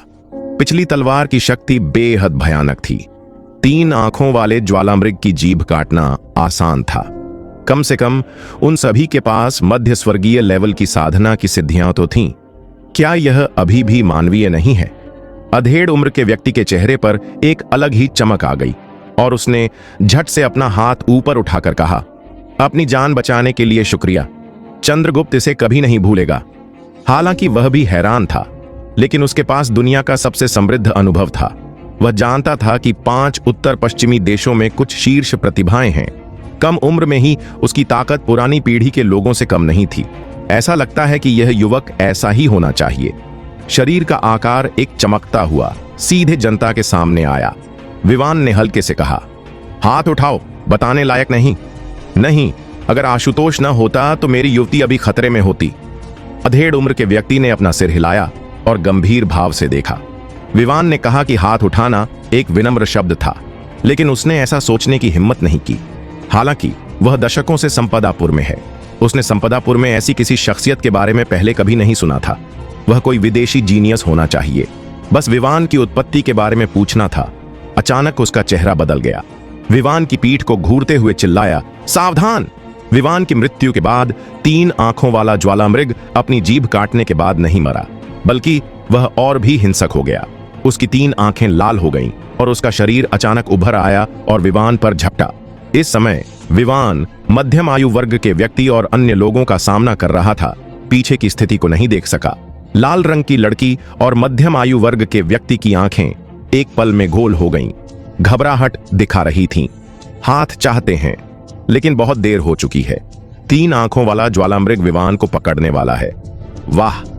विवान अचानक घूम गया, जैसे कि उसके पीछे उसकी आंखें हों। एक चमकदार तलवार की रोशनी अचानक उड़ गई और 3 आंखों वाले ज्वालामृग के सिर पर लगी। ज्वालामृग का शरीर विशाल और नीला था और उसका सिर एक विशाल नीले पत्थर से कुचला हुआ था। मर जाओ। 3 आंखों वाले ज्वालामृग की रक्षा अद्भुत है। इसके शरीर की चर्बी एक आम खूनी जानवर से अधिक है। विवान इसे तलवार से नहीं मार सकता। वह समय बर्बाद नहीं करना चाहता और इसे तलवार से हवा में वार करना चाहता है। यह तलवार, विवान ने थोड़ा बल दिया। पतले बालों वाली एक तलवार की रोशनी शून्य में चमकती है और एक फ्लैश में गायब हो जाती है। 3 आंखों वाले ज्वालामृग के सिर में गिरती है। 3 आंखों वाले जानवर के माथे पर तीसरी आंख के नीचे अंगूठे जितनी मोटाई का एक तलवार का छेद दिखाई देता है। तलवार की ऊर्जा सीधे मस्तिष्क में जाकर उसके मस्तिष्क को मसलकर पेस्ट बना देती है। कुछ देर शरीर ऐंठता है, फिर उसकी जीवन शक्ति समाप्त हो जाती है और वह पूरी तरह मर जाता है। 3 आंखों वाला जानवर। तलवार म्यान से खींची गई और विवान ने उसे 5 उंगलियों से पकड़ लिया। 3 आंखों वाले जानवर की खूनी ऊर्जा उसके शरीर से बाहर निकलकर हवा में उड़ गया। फुफकार! कितना शक्तिशाली! एक तलवार ने 3 आंखों वाले ज्वालामृग को मार डाला। इस बेटे की ताकत इतनी भयानक कैसे हो सकती है? 3 आंखों वाला ज्वालामृग स्वर्ग लेवल का खूनी दानव है। अगर घर का मालिक भी कोई कदम उठाए तो शायद वह ऐसा न कर पाए। यह भयानक है। जो पहरेदार बच गए वे स्तब्ध रह गए और एयर कंडीशनिंग की सांस लेने से खुद को रोक नहीं पाए। पहले वे अपना सर्वश्रेष्ठ प्रदर्शन करते थे और 3 आंखों वाले ज्वालामृग के प्रतिद्वंद्वी नहीं थे। अप्रत्याशित रूप से उस युवक ने तलवार से उनमें से कई को मार डाला। दुनिया में इतनी भयानक प्रतिभा कैसे हो सकती है? आशुतोष, युवती सौम्या, ये हमारे खुराना परिवार के रक्षक हैं। आपकी मदद के लिए धन्यवाद, ताकि हम बच सकें। लाल रंग की लड़की ने अपनी आंखों में प्रशंसा दिखाई। एक तरफ हरे रंग के युवक ने लाल रंग की लड़की की प्रशंसा देखी। उसने विवान को ईर्ष्या और प्रशंसा भरी आंखों से देखा। उसने अपनी मुट्ठी बांधी और कहा, प्रखर, क्या तुम आशुतोष का नाम नहीं जानते? मेरा वहां से गुजरने का कोई इरादा नहीं है। तुम्हें इसकी चिंता करने की जरूरत नहीं है। विवान मुस्कुराया और तुरंत संदेह किया। मुझे नहीं पता कि तुम इन 3 आंखों वाले ज्वालामृग से क्यों लड़ रहे हो। 3 आंखों वाले ज्वालामृग के रहने की जगह पर बहुत कम पेड़ और काई है, जो जाहिर तौर पर दूसरी जगहों से अलग है। अगर लोगों को कुछ गड़बड़ लगती है तो वे जल्दी चले जाते हैं, लेकिन लोगों का यह समूह जाहिर तौर पर आने के लिए तैयार था। नतीजतन साधना पर्याप्त नहीं है। कई लोग व्यर्थ ही मर गए। तुम्हें क्या पता आशुतोष, हम इन 3 आंखों वाले ज्वालामृग का शिकार करने और उन्हें मारने के लिए रहस्यमयी पर्वत पर आए थे। कौन जानता है कि 3 आंखों वाले ज्वालामृग की ताकत हमारी कल्पना से कहीं परे है। काश! लाल कपड़े वाली लड़की ने आह भरी। इधर उधर देखा तो जमीन पर कई लाशें पड़ी थीं। देखा जा सकता था कि जब वे आए थे तब वहां 20 लोग थे। अब उनमें से लगभग 1/3 मर चुके हैं और लगभग सभी घायल हैं। उसके चेहरे पर उदासी थी। विवान के अधीन, मेरा एक हृदय स्पर्शी अनुरोध है। यह कहते हुए लाल पोशाक वाली लड़की सौम्या को कुछ सूझा और अचानक अपना मुंह खोलने के लिए उत्सुक हो गई। कृपया कहो, हम यहां 3 आंखों वाले ज्वालामृग की तीसरी आंख ढूंढने आए थे, लेकिन तुमने 3 आंखों वाले ज्वालामृग को मार डाला, इसलिए। लाल कपड़ों वाली लड़की थोड़ी शर्मिंदा हुई। दूसरे पक्ष ने अपनी जान बचाई और लूट का माल चाहा, जो बहुत ज्यादा था। चंद्रगुप्त और उसके आसपास के दूसरे अधेड़ आदमियों की उत्सुक निगाहों को देखकर विवान को तुरंत एहसास हुआ कि दूसरे पक्ष को 3 आंखों वाले ज्वालामृग का शिकार करके उसे मारना चाहिए था, यह जानते हुए भी कि यह खतरनाक होगा, लेकिन उसने जल्दबाजी में यह कदम उठाया। जाहिर है उनके लिए 3 आंखों वाले ज्वालामृग पर मौजूद सामग्री बहुत महत्वपूर्ण है। जो भी तुम चाहो, विवान मुस्कुराया। उसका इरादा 3 आंखों वाले ज्वालामृग से और सामग्री मांगने का नहीं था। हालांकि यह कीमती है, लेकिन इसका उस पर ज्यादा असर नहीं होता, बल्कि यह घिनौना है। बहुत बहुत शुक्रिया आशुतोष। लाल कपड़ों वाली औरतों और दूसरे लोगों के चेहरों पर अचानक खुशी और कृतज्ञता भरी आंखें दिखाई देने लगीं। जाहिर तौर पर वे विवान की तरह दिखने लगीं। जल्द ही लाल कपड़ों वाली लड़कियों के एक समूह ने 3 आंखों वाले ज्वालामृग का विच्छेदन किया, इसलिए सारी सामग्री हटा दी गई। तीसरी आंख के लिए उन्होंने उसे सावधानी से लपेटा और शीशम की लकड़ी के एक बक्से में रख दिया। चलो भाइयों के शवों को राजधानी में दफनाते हैं। सभी मृत भाइयों के लिए परिवार की सब्सिडी 30,000 चांदी के डॉलर है और अन्य के लिए प्रति व्यक्ति 10,000 चांदी के सिक्के। बहुत बहुत धन्यवाद मिस, जीवित गार्ड ने कृतज्ञता व्यक्त की। मेजबान परिवार इतना दयालु है कि वे स्वाभाविक रूप से अपनी जान देने और मरना भूल जाने को तैयार हैं। हम संपदापुर वापस जा रहे हैं। तुम कहां जा रही हो आशुतोष? अगर सुविधा हो तो उसी रास्ते से जाना बेहतर है। उसके बाद लाल कपड़ों वाली लड़की ने विवान को एक निमंत्रण भेजा और उसका बेसब्री से इंतजार किया। एक दूसरे को घायल देखकर विवान को डर लगा कि अगर किसी और शक्तिशाली खूनी दानव से सामना हुआ तो वह रहस्यमयी पर्वत श्रृंखला से बाहर नहीं निकल पाएगा। उसने कहा, मैं संपदापुर जा रहा हूं। मैं तुम्हें इसी हालत में देखना चाहता हूं। बेहतर होगा कि मैं तुम्हें वहां से निकाल दूं। बहुत बहुत धन्यवाद आशुतोष। उनके चेहरों पर कृतज्ञता के भाव थे और उन्हें विवान के लिए अच्छा महसूस हो रहा था। रास्ते में विवान को कई लोगों और 3 आंखों वाले ज्वालामृग के शिकार के उनके उद्देश्य के बारे में भी पता चला कि वे संपदापुर के बंसल परिवार से हैं। सौम्या बंसल परिवार की एक दासी है। संपदापुर में बंसल परिवार एक मध्यम शक्ति है। सौम्या के पिता अभिराज मध्यावधि के चरम पर एक मार्शल कलाकार हैं। संपदापुर में बंसल परिवार छोटा या बड़ा नहीं है। वे कई दुकानें चलाते हैं और उनका कुछ प्रभाव है। वे एक अच्छा जीवन जीते हैं। लेकिन कुछ समय पहले सौम्या के पिता अभिराज किसी के द्वारा घायल हो गए थे। लंबी बीमारी के बाद वह कई हकीमों के पास गया और असहाय रहा। बाद में पता चला कि संपदापुर के मास्टर कपिल देव अपने पिता की समस्याओं को ठीक करने में सक्षम थे। कपिल देव दूसरी कक्षा के शिखर पर एक हकीम है। खबर जानने के बाद बंसल परिवार ने तुरंत इसके लिए कहा। कपिल देव ने मना नहीं किया। उन्होंने बंसल परिवार को सिर्फ इतना बताया कि वह हाल ही में गोलियों की एक भट्टी को परिष्कृत करने वाले थे। उनके पास अभी भी 3 आंखों वाले जानवर की मिश्रित आंखें नहीं थीं। अगर वह इसे पा सके तो उन्होंने बंसल परिवार की मदद करने और अभिराज को ठीक करने का वादा किया। बंसल परिवार जानता था कि 3 आंखों वाला ज्वालामृग भयंकर था, इसलिए उन्होंने इच्छा शक्ति पर सहमत होने की हिम्मत नहीं की। आखिरकार अभिराज की खातिर बंसल परिवार की पूरी सेना को नष्ट कर दिया गया। क्या बात है। अप्रत्याशित रूप से कपिल देव ने बंसल परिवार को एक औषधि दी और उन्हें बताया कि उन्हें केवल 3 आंखों वाले जानवर के मुंह पर औषधि छिड़कने की जरूरत है। जब 3 आंखों वाला जानवर इसे सूंघेगा तो उसकी युद्ध शक्ति आदि से भी कम रह जाएगी। दिल के नीचे बंसल परिवार आखिरकार मान गया। और तो और जब उन्होंने 3 आंखों वाले ज्वालामृग की गुफा के बाहर औषधि छिड़की तो 3 आंखों वाला ज्वालामृग बिल्कुल भी कमजोर नहीं हुआ, बल्कि और भी ज्यादा हिंसक हो गया। लगभग कई ज्वालामृग की जान ले ली। क्या कोई दवा है? मुझे थोड़ी सी दिखाओ, विवान ने अचानक कहा। थोड़ा सा बचा है। हालांकि उसे नहीं पता था कि विवान क्या करने वाला है। चंद्रगुप्त ने बची हुई दवा की थैली निकाली। ध्यान से सूंघने पर विवान के चेहरे पर व्यंग्यात्मक भाव आ गया। तुम्हारे साथ धोखा हुआ है, विवान ने स्पष्ट रूप से कहा। क्या? चंद्रगुप्त और अन्य लोगों ने भौहें सिकोड़ी और देखा। यह 3 आंखों वाले ज्वालामृग को कमजोर करने वाली दवा बिल्कुल नहीं है। यह रक्त जनित जानवरों को आकर्षित करने वाली औषधि है। यह 3 आंखों वाले ज्वालामृग के प्रभाव को बिल्कुल भी कम नहीं करती, विवान ने हल्के से कहा। क्या तुम्हें यकीन है? चंद्रगुप्त रोने से खुद को रोक नहीं सका और उसका चेहरा बहुत भद्दा था। मानो या ना मानो, उसके विचार से यह गलत नहीं है। यह चंद्रगुप्त और सौम्या ने एक दूसरे को देखा। उनके चेहरे बहुत भद्दे थे।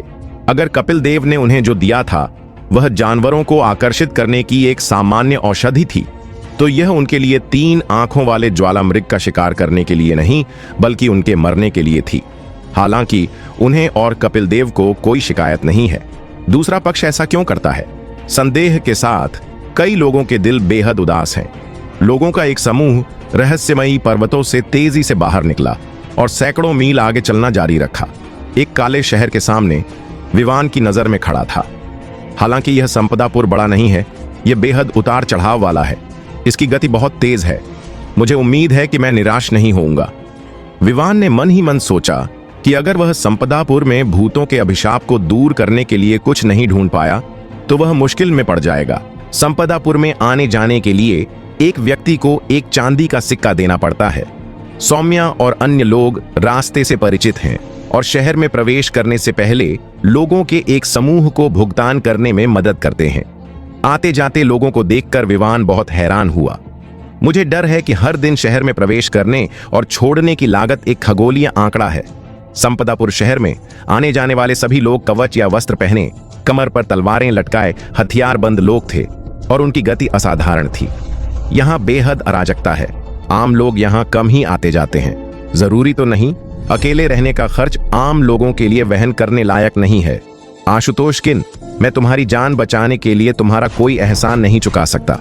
अगर तुम अभी तक नहीं बसे हो तो बेहतर होगा कि तुम पहले हमारे खुराना परिवार में बस जाओ, ताकि हम एक अच्छा भोज कर सकें और उसकी कद्र कर सकें।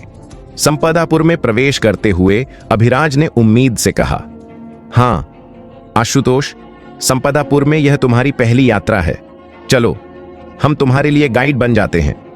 हालांकि मुझे नहीं पता कि तुम इस समय संपदापुर में क्या कर रहे हो। हमारा बंसल परिवार कई वर्षों से संपदापुर में काम कर रहा है और हम संपदापुर के बारे में सब कुछ जानते हैं और किसी और चीज का जिक्र करने की जरूरत नहीं है।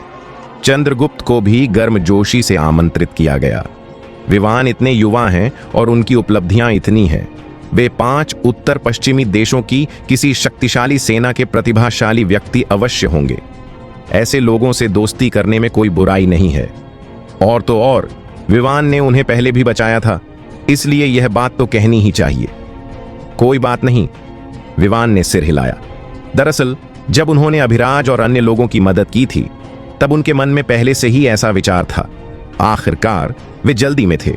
इधर उधर टटोलने की बजाय किसी की मदद लेना ज्यादा सुविधाजनक था। विवान का वादा देखकर मिस अभिराज ने उत्साह से अपनी मुट्ठी भींच ली। बंसल परिवार संपदापुर के पूर्व में स्थित है। उन्हें पहुंचने में आधे घंटे से भी कम समय लगा। यह हवेली एक छोटे से क्षेत्र में फैली हुई है, लेकिन छोटी नहीं है। इसे एक मध्यम आकार का परिवार माना जा सकता है। यह बड़े परिवार से ज्यादा दूर नहीं है। यह विजयनगर के कुलीन परिवार में अंशुमान की हैसियत जैसा ही है। दूर से हम देख सकते हैं कि हवेली के द्वार के चारों ओर बहुत से लोग जमा हैं, मानो किसी चीज की ओर इशारा कर रहे हों। क्या बात है, हवेली के गेट पर इतने सारे लोग क्यों हैं? सौम्या और अन्य लोग हैरान हैं और जल्दी से आगे बढ़ते हैं। सौम्या को देखकर उसके आसपास के सभी लोगों के चेहरे पर एक अलग ही रंग दिखाई दिया। यह मिस राधिका है जो वापस आ गई है। इस समय क्या वह मौत की तलाश में नहीं है? अगर आपका सूर्य परिवार से कोई लेना देना नहीं है, तो क्या सूर्य परिवार को भड़काना इतना आसान है? मुझे डर है कि इस बार बंसल परिवार बर्बाद हो जाएगा। चारों ओर इशारा करने की आवाज आई। जब सौम्या का दिल डूब गया तो वे जल्दी से दरवाजे पर पहुंचे और देखा कि अभिराज के घर का दरवाजा ढह गया था। दरवाजे में अभी भी कुछ खून के धब्बे थे, लेकिन कोई गार्ड नहीं था। क्या बात है, दरवाजे पर गार्ड कहां है? नहीं, मेरे परिवार में कुछ गड़बड़ है। कई लोग मूल रूप से कुछ शांत दिल अचानक उठे। धमाका। इस समय पूरा बंसल परिवार थोड़ा कांप गया, जैसे कि एक छोटा भूकंप आया हो। क्या कोई लड़ रहा है? जब वे जागते हैं तो झटकों की आवाज अभिराज के निवास के अंदर से आती है और अंदर भागती है। बंसल परिवार हॉल। इस समय लोगों के 2 समूह एक दूसरे का सामना कर रहे थे। अंदर की तरफ बंसल परिवार के स्वामी थे, जबकि दूसरी तरफ दरवाजे के बाहर काले कपड़े पहने लोगों का एक समूह था। नेता एक हट्टा कट्टा मध्यम आयु वर्ग का व्यक्ति था, जिसके बगल में एक चेहरे पर चोट के निशान थे। बंसल परिवार की तरफ एक मध्यम आयु वर्ग का व्यक्ति जमीन पर गिरा हुआ था। उसके कपड़े उसकी छाती पर टूटे हुए थे और उसके मुंह पर खून था। जाहिर है वह अभी अभी घायल हुआ था, लेकिन वह अभी भी बुरी तरह घायल था। अरे राजा कृष्णकांत, आपने मुझसे वादा किया था कि आप अपनी खुराना परिवार की बेटी को मेरे भारद्वाज परिवार में बहू के रूप में दोगे। अब तुम मेरे भारद्वाज परिवार का आदर क्यों नहीं करते और मेरे पछतावे से पीछे हटने को तैयार हो? मैंने तुमसे कहा था कि अगर तुम भारद्वाज परिवार को धोखा देना चाहते हो तो तुम्हें यह देखना होगा कि तुम में यह क्षमता है या नहीं। आज अगर तुमने अपनी बेटी की शादी मेरे बेटे से नहीं की तो मैं तुम्हारे खुराना परिवार के घर को तहस नहस कर दूंगा। देखता हूं तुम इसे कब तक बचा पाते हो। उस हट्टे कट्टे अधेड़ उम्र के आदमी के चेहरे पर एक जख्म का निशान है। उसके हाव भाव बेहद उग्र हैं। वह अपने दाहिने हाथ के काले बॉक्सिंग रिंग को छूता है और एक उदास मुस्कान बिखेरता है। खुराना परिवार का मुखिया एक सौम्य अधेड़ उम्र का आदमी है, पीला और कमजोर और गंभीर रूप से घायल लग रहा है। उसने लोगों को घायल खुराना परिवार के योद्धा की मदद करने का आदेश दिया और अपने गुस्से को दबाते हुए कहा, मैंने तुमसे कब वादा किया था कि मैं अपनी बेटी की शादी तुम्हारे भारद्वाज परिवार से करूंगा? इतनी लापरवाही मत करो। हा, बंसल परिवार का नेता वास्तव में बहुत सी बातें भूल जाता है। क्या तुम भूल गए कि तुमने नशे में मुझसे क्या कहा था? लेकिन इससे कोई फर्क नहीं पड़ता। तुम भूल गए, मैं नहीं भूला। इस तरह अगर बंसल परिवार का नेता वास्तव में चालें खेलना चाहता है तो इससे कोई फर्क नहीं पड़ता। मुझे बस बंसल परिवार से प्रतापगढ़ के केंद्र में उन दुकानों को मेरे भारद्वाज परिवार को हस्तांतरित करने की आवश्यकता होगी ताकि वे माफी मांग सकें। मैं तुरंत 2 शब्द छोड़ दूंगा। भारद्वाज परिवार के नेता के चेहरे पर एक गंभीर मुस्कान आ गई। क्या सगाई है? वह शुद्ध बकवास है। उसका उद्देश्य बंसल परिवार की कुछ दुकानों का बहाना बनाना है। इसके बारे में मत सोचो, लोगों को ज्यादा मत धमकाओ। बंसल परिवार का मालिक इतना गुस्से में था कि उसने खून का एक कौर खांस लिया। घर का मालिक बंसल परिवार की मार्शल आर्ट के आसपास सभी दुख और आक्रोश का रंग दिखाते हैं। कैसे हो मास्टर कृष्णकांत? कुछ दिन पहले मेरा हाथ चोटिल हो गया था। क्या आप रुक सकते हैं? क्या आप चाहते हैं कि मैं आपको डॉक्टर ढूंढने में मदद करूं? भारद्वाज परिवार का मालिक हंसा और उसकी आंखें ठंडी थीं। मैंने फिर भी कहा, या तो आपकी बेटी को मेरे भारद्वाज परिवार में दे दें या कृष्णकांत की कुछ दुकानें मेरे भारद्वाज परिवार को हस्तांतरित कर दें। आप 2 में से एक चुन सकते हैं। भारद्वाज परिवार के मालिक ने अपने खाली समय में बंसल परिवार को बसा लिया है। पिताजी, उससे वादा मत कीजिए। तभी गुस्से की एक गर्जना गूंजी। लोग पलट कर देखने लगे। अभिराज को गुस्से से भरे लोगों का एक समूह अंदर आया। मैदान पर अराजक दृश्य देखकर विवान ने अपनी नाक छुई। ऐसा लग रहा था कि बंसल परिवार बहुत परेशानी में है, लेकिन उसने कुछ नहीं कहा। वह बस भीड़ में खड़ा रहा और चुपचाप दृश्य देखता रहा। विवान ने स्पष्ट रूप से देखा कि नेता के सामने वाला बड़ा आदमी अभिराज और अन्य लोगों को वापस आते देखकर हैरान था। हाँ, मैंने सुना है कि तुम्हारा बंसल परिवार 3 आंखों वाले ज्वालामृग का शिकार करने रहस्यमयी पर्वत गया था। क्यों? क्या तुम वहां नहीं मरे? भारद्वाज परिवार के मालिक ने मुस्कुराते हुए कहा, तुम मरोगे तो हम नहीं मरेंगे। अभिराज ने ठंडी सांस ली और उसकी आंखों में घृणा की एक झलक दिखाई दी। निगल, तुम वापस आ गए। अभिराज ने यहां तक कहा, पिता के पास आओ। जरा रुको, मिस राधिका वापस आ गई है तो अच्छा है।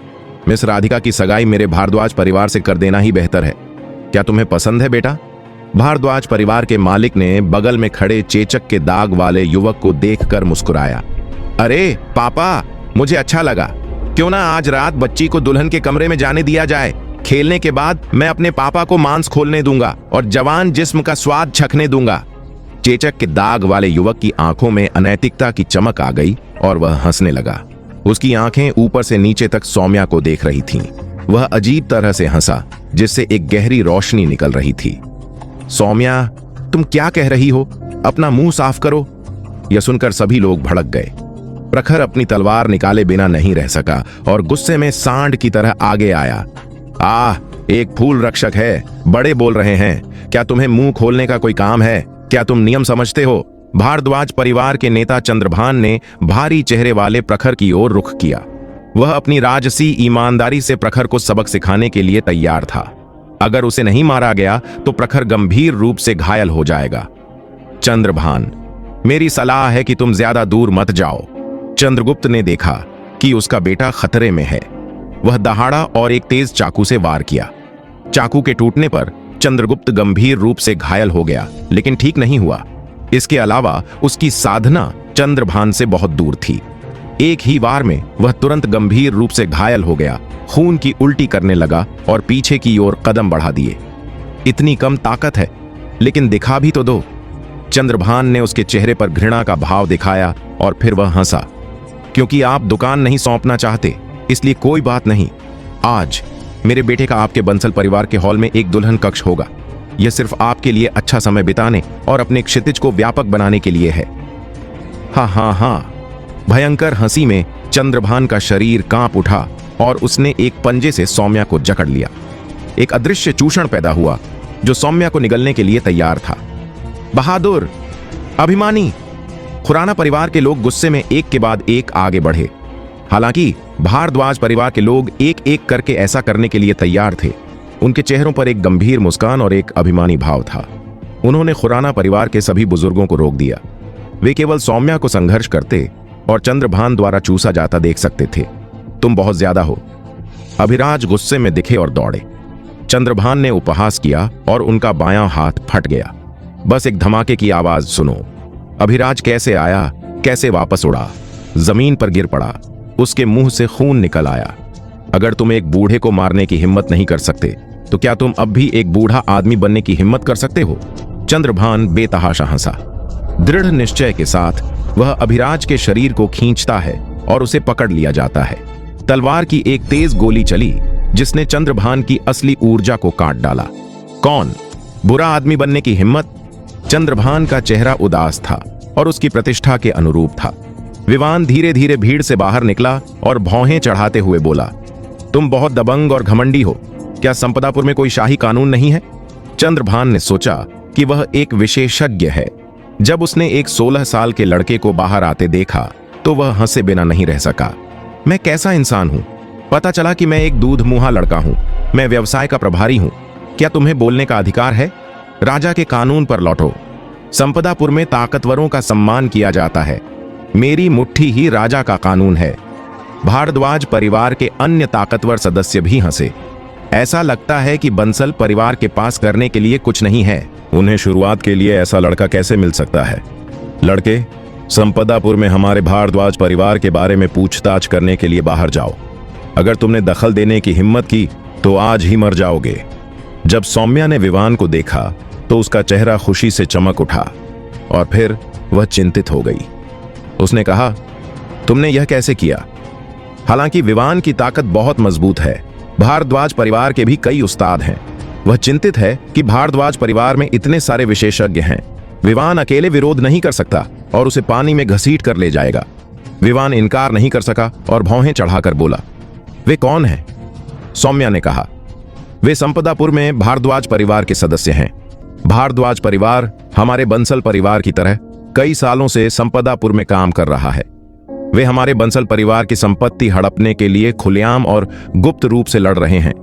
कुछ दिन पहले भारद्वाज परिवार को कहीं से झर मिल गया। मेरे पिता के खिलाफ साजिश रची और मेरे पिता को बुरी तरह पीटा। हम 3 आंखों वाले जानवर की मिश्रित आंख की तलाश कर रहे हैं और हम मेरे पिता का इलाज करने के लिए किसी को ढूंढने जा रहे हैं। ओह, विवान ने सिर हिलाकर बताया कि वह समझ गया है। एक तरफ अभिराज ने विवान की असाधारण उपलब्धियों को देखा और कहा, यानेर, यह आशुतोष कौन है? पिताजी, हम पहले रहस्यमयी पर्वत पर खतरे में थे। आशुतोष विवान ने ही हमें बचाया था, वरना मुझे डर है कि हम में से कोई भी वापस नहीं आएगा। सौम्या।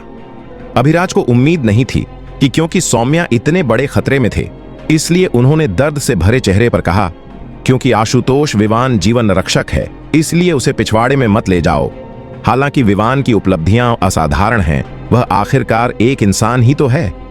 अभिराज दूसरों को इसमें शामिल नहीं करना चाहता और दूसरे पक्ष को मौत के घाट नहीं उतारना चाहता। ओह, तो इस आदमी ने तुम्हें बचा लिया। बेटा, क्या तुम संपदापुर में दखलंदाजी का अंत जानते हो? अब मैं तुम्हें जीने का मौका देता हूं। घुटने टेको, प्रणाम करो, अपनी गलती मान लो और फिर बंसल परिवार से निकल जाओ, वरना तुम आज यहां से जिंदा निकलना नहीं चाहोगे। चंद्रभान ने बदतमीजी से कहा। विवान ने उसकी बात अनसुनी कर दी, बस भौहें सिकोड़ी और सौम्या से पूछा, क्या संपदापुर में लोगों को मारना कानून के खिलाफ नहीं है? सौम्या ने चेहरे पर उलझन भरी नजर के साथ कहा, संपदापुर काफी अव्यवस्थित है और सारी व्यवस्था कई शीर्ष शक्तियों द्वारा नियंत्रित है। हालांकि ये शक्तियां अपने प्रबंधन में बहुत ढीली हैं और लोगों को मारने पर रोक नहीं लगाती, लेकिन उन्हें समझदारी से काम लेना चाहिए। मैं समझ गया, विवान ने सिर हिलाया। तथाकथित सत्य को थामे रहना अक्सर एक ही होता है, यानी मुट्ठी को देखना। बड़ी मुट्ठी ही सत्य है। लड़के, तुम पागल हो। क्या तुम्हें लगता है कि मैं तुम्हें मारने की हिम्मत नहीं कर सकता? मेरे लिए मर जाओ मूल रूप से। चंद्रभान ने देखा कि विवान युवा था और साधना में कमजोर नहीं था। वह किसी भी पृष्ठभूमि से डरता था और लोगों को अपनी इच्छा से मारना नहीं चाहता था। हालांकि यह देखकर कि दूसरे पक्ष ने खुद को नजरअंदाज कर दिया, उसने अपमानित महसूस किया। अपने क्रूर रूप के तहत उसने उसे सीधे मारा। एक विशाल काली मुट्ठी की छाया हवा में टूट गई और एक भयंकर गर्जना हुई। इसने विवान के सिर पर जोर से मारा। सावधान रहो आशुतोष, अभिराज ने जल्दी में कहा कि अगर यह झटका मारा गया, भले ही वह था, वह एक अलग स्थिति में होगा और जीने का कोई मौका नहीं था। सावधान, अभिराज और अन्य लोगों ने, जिनका भी उल्लेख करना जरूरी था, एक विस्मयादिबोधक स्वर में कहा। हालांकि वे जानते थे कि विवान की साधना कमजोर नहीं है। भारद्वाज परिवार के नेता चंद्रभान भी संपदापुर में एक प्रसिद्ध व्यक्ति हैं। यहां तक कि उनके पिता भी उनकी साजिश से आहत थे और उन्हें यकीन नहीं था कि विवान ही उनका विरोधी होगा। सभी लोगों में केवल विवान ही उदासीन था। रहस्यमयी जंग लगी तलवार म्यान से बाहर निकली और विवान ने उसे अपनी इच्छा से लहराया। हाँ, यह लड़का टूटी हुई तलवार इस्तेमाल करता है। मुझे लगा था कि यह कुछ है, लेकिन यह तो एक कंगाल निकला। मैं तलवार भी नहीं खरीद सकता। तुम अपने बारे में क्या सोचते हो? विवान के हाथ में जंग लगी तलवार देखकर भारद्वाज परिवार के लोग हंसे बिना नहीं रह सके। उस क्षण उनकी सारी मुस्कानें जम गईं। जंग लगी तलवार पर एक चमकदार तलवार की रोशनी खिलती है, जिससे एक तेज सांस निकलती है। हवा तुरंत टूट जाती है और भयंकर तलवार ऊर्जा काली मुट्ठी शैली पर कट जाती है। यह खरबूजे काटने और सब्जियां काटने जैसा है नहीं, यह एक शक्तिशाली तलवार है। चंद्रभान का चेहरा बहुत बदल गया। उसने विवान को मारने की परवाह नहीं की। उसने जल्दी से अपने हाथों को वापस खींच लिया ताकि उसके शरीर की सतह पर असली ऊर्जा की एक ढाल बन जाए। उसी समय उसके हाथ एक क्रॉस में बदल गए और उसे उसकी छाती के सामने रोक दिया। ऊर्जा लेवल के बाद के चरण में शरीर की रक्षा करने वाली ऊर्जा कांच की तरह थी और यह टुकड़ों में विभाजित हो गई थी। चंद्रभान के आर्म गार्ड पर चमकदार तलवार की रोशनी कट गई थी। काले और मोटे काले लोहे के हाथ पर एक बड़ा सा अंतर है रक्षक, उग्र मंगल पटाखों जैसा है। यह 3-4 मीटर दूर से उछलता है और समय समय पर झुल्लसती और बदबूदार स्थिति का एक विस्फोट होता है। तलवार के शक्तिशाली बल का विरोध न कर पाने के कारण चंद्रभान चट्टानी जमीन पर अपने पैरों के साथ पीछे की ओर उड़ गया। 2 लंबी खाइयां खोदता हुआ और आखिरकार 7-8 मीटर नीचे गिरने के बाद रुक गया। उसने मुंह में गंदा ऊर्जा थूक दिया। चंद्रभान का चेहरा नीला और सफेद हो गया और उसके शरीर में ऊर्जा और खून उमड़ पड़ा। हॉल में मौजूद सभी लोग स्तब्ध रह गए। उन्होंने हॉल में सबसे ऊंचे व्यक्ति चंद्रभान को लापरवाही से काटकर बाहर उड़ा दिया। इसके अलावा चंद्रभान का आर्म गार्ड एक तृतीय लेवल का खजाना सैनिक था। इस समय उसके प्रतिद्वंद्वी ने अपनी तलवार ऊर्जा से तलवार का एक गहरा निशान बना दिया, जिससे उसकी तलवार लगभग टूट गई। अगर आप एक और बल लगाते और आर्म गार्ड कट जाता तो क्या चंद्रभान आधा नहीं कट जाता? तुम्हारी हिम्मत कैसे हुई बदबूदार लड़के? चंद्रभान को सबसे ज्यादा झटका लगा। उसने गहरी सांस ली और उसके शरीर में असली ऊर्जा तेजी से चरम पर पहुंच गई और अचानक फिर से विवान की ओर दौड़ पड़ी। इस बार उसने लापरवाही बरतने की हिम्मत नहीं की। स्वर्गीय लेवल के बाद के दिनों में उसकी साधना चरम पर प्रकट हुई। उसके पूरे शरीर में एक जलती हुई लाल रोशनी फैल गई। यह उसके रक्त की शक्ति थी। उसके हाथों और मुट्ठियों पर वह एक धधकती हुई लौ में बदल गया और विवान की ओर उड़ गया। हवा कांप उठी और शून्य गर्जना करने लगा। इस प्रहार से आकाश और पृथ्वी का रंग बदल गया और पूरा बंसल परिवार हॉल गड़गड़ा उठा। तेज हवा के झोंके ने आसपास की मेजों और कुर्सियों को टुकड़े टुकड़े कर दिया। एक भयानक विशाल ज्वाला भेड़िया हवा में प्रकट हुआ और विवान को काट लिया। चंद्रभान को नहीं लगता कि वह विवान का प्रतिद्वंद्वी नहीं है। वह लापरवाह था और पहले भी लगभग खुद को मूर्ख बना चुका था। यह प्रहार सभी लोगों को और उसे अपमानित करने का परिणाम सभी को पता होना चाहिए। विवान का चेहरा नहीं बदला।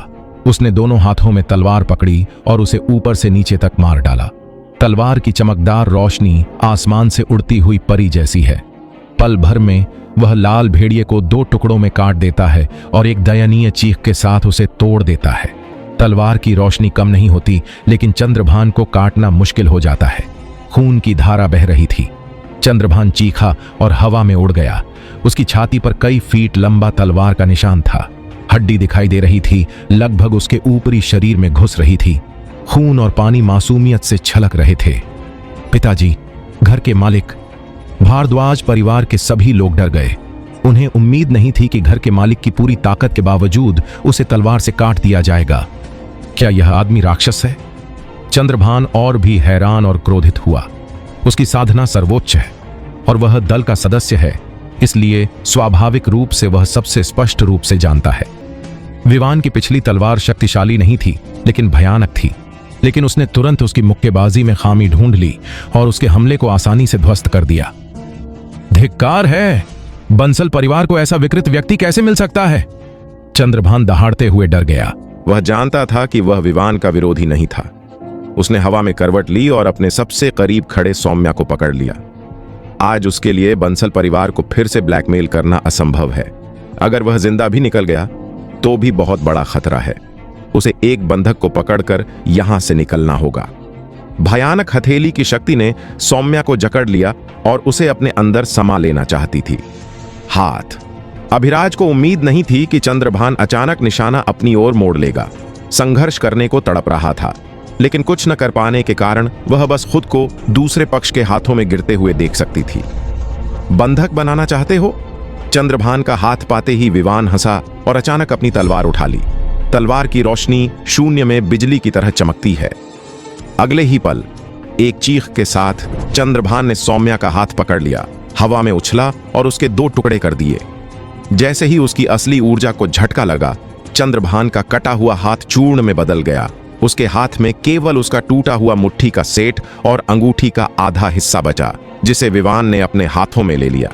टूटा हुआ बॉक्सिंग सेट जमीन पर गिर गया और विवान ने अंगूठी को एक तरफ रख दिया। उसने उसकी तरफ देखा तक नहीं और उसे अपनी अंगूठी में समेट लिया। मेरी अंगूठी। जब चंद्रभान ने अपना हाथ खो दिया तो उसे बहुत दर्द हुआ, लेकिन उससे भी ज्यादा दर्द उसके दिल को हुआ। लेकिन इस समय उसके पास एक कदम भी उठाने की हिम्मत नहीं थी। वह पल भर में खुराना के पारिवारिक भवन के हॉल के बाहर लूटा गया। इस समय उसके मन में बस एक ही विचार था, भागो। क्या मैंने तुम्हें जाने दिया? एक ठंडी आवाज सुनाई दी और शून्य में एक तलवार की रोशनी चमक उठी। आह! एक चीख आवाज आई। चंद्रभान के पैर कट गए और खून बेतहाशा बहने लगा। पूरा व्यक्ति जमीन पर गिर पड़ा। अगर वह डटकर विरोध करता तो 2 ही चालों में विवान से लड़ सकता था। अगर वह बचना चाहता तो कैसे बच सकता था? पिताजी, घर के मालिक, भारद्वाज परिवार के सभी लोग स्तब्ध और पीले पड़ गए।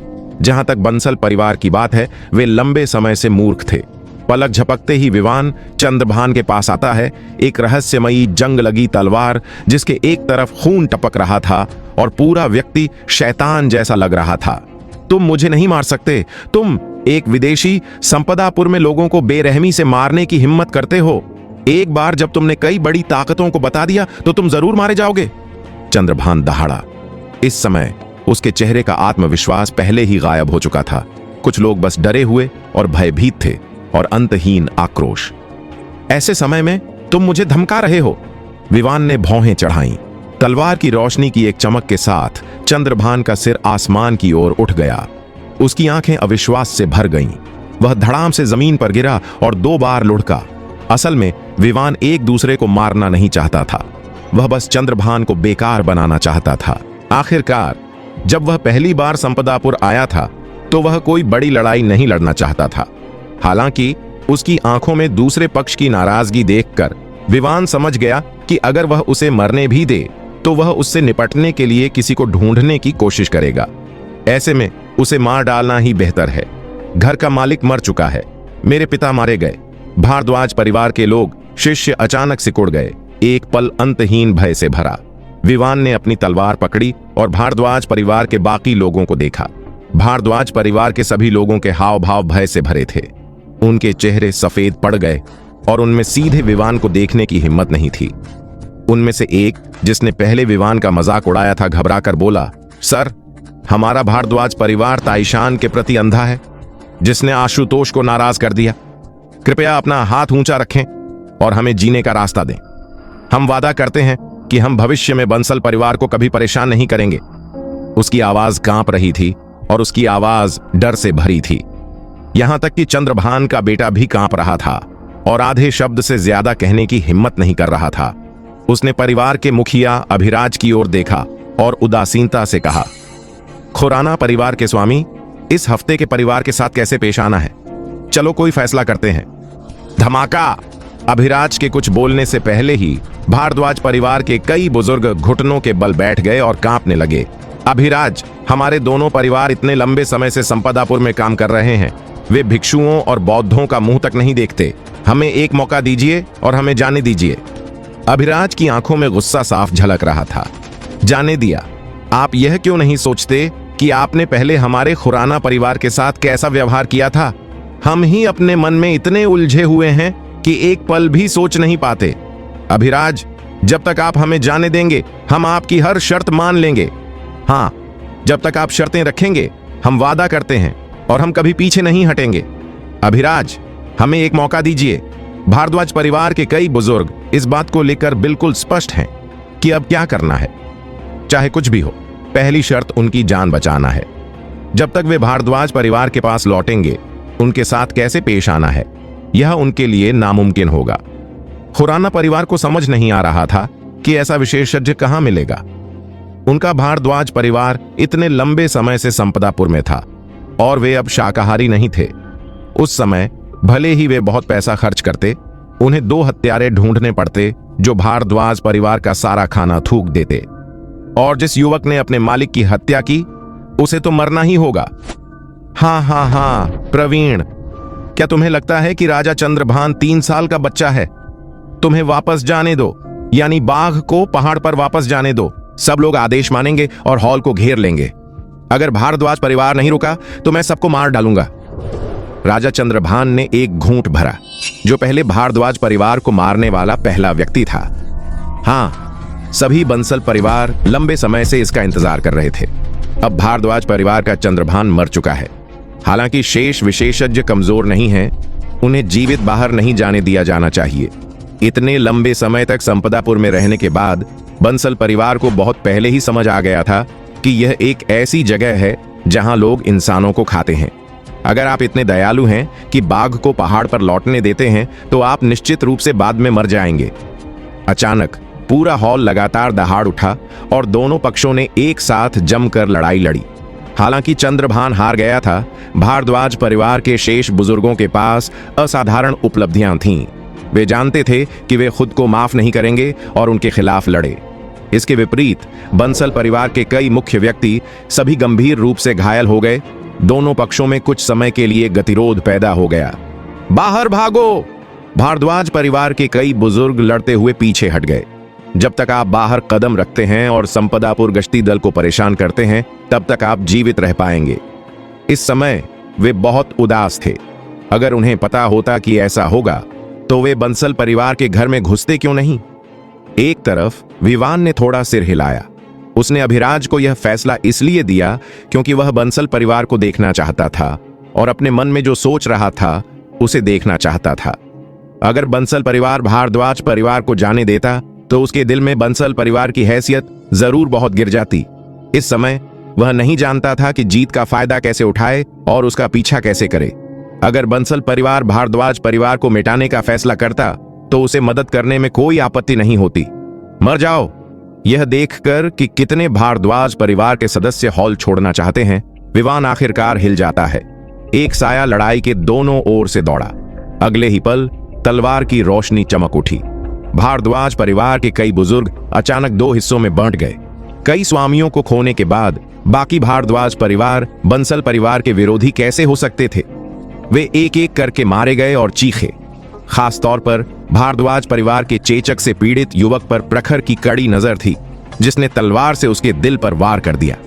अंत में केवल सबसे शक्तिशाली प्रवीण ही लड़ रहा था, लेकिन वह खून से लथपथ था और जाहिर है कि वह ज्यादा देर तक नहीं टिक सकता था। वह गिरने ही वाला था।